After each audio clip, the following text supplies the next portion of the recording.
I'm a 28-year-old guy named Ethan, and for the past year I've been living with my parents in a city house I own. Sounds ordinary, right? But it's not what you're thinking. This isn't about me crashing at my parents' place because I can't afford rent. I bought the house. I cover the mortgage, utilities, groceries, everything. My parents don't chip in a cent. To give you some context, my parents, Sarah, 50, and Mark, 53, are retired school teachers. They used to live in a small rural town, but after retiring they wanted to change. City life, more action, that kind of thing. I was doing well as a data analyst, pulling in a solid 6-figure salary, so I thought, why not?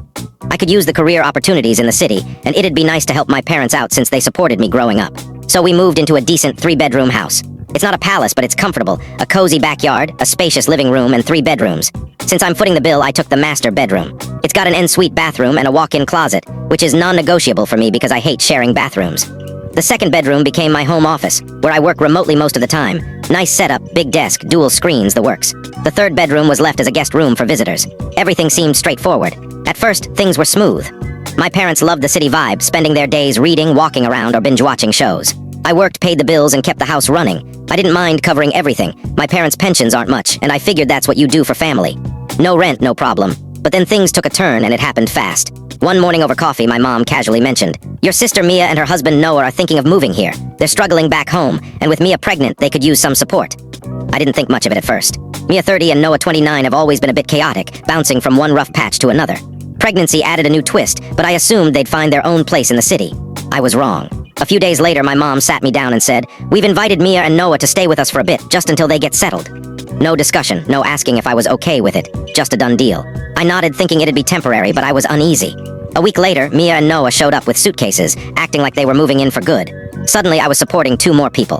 Groceries, utilities, everything. My expenses shot up, and no one asked if I was okay with it. Mia's nice, but always acted like she deserved special treatment, especially now that she was pregnant. Noah's my brother-in-law, but he's never been great at taking responsibility, always expecting someone to bail him out. I tried to stay calm, but it was grating. Then came the bombshell. A few days after they moved in, Mia started dropping hints about needing more space for the baby. Comments like, "This house is so big it must be tough to manage alone," or "We'll need room for all the baby gear." I brushed it off until one evening, after a long workday, Mia and Noah cornered me for a talk. I thought they might offer to help with groceries or thank me for letting them stay. Nope, Mia, all smiles, said, "We think it'd be better if we took the master bedroom. The baby will need the closet space and the private bathroom would be perfect." I was stunned. I pay for everything, the mortgage, the bills, their food, and they wanted my room. I kept my cool and said, "The guest room is big enough, you can use that." Mia frowned. "But it doesn't have a closet and we need more space for the baby." Noah chimed in, "Yeah, it just makes sense." I couldn't believe their nerve. "I'm not giving up my room," I said firmly. "Take the guest room or find somewhere else." They looked shocked, like they expected me to just agree. Mia huffed, clearly offended, and Noah muttered something about me. For complete story, follow the given link below. Please like and subscribe Meesha's Quest Tales for new stories.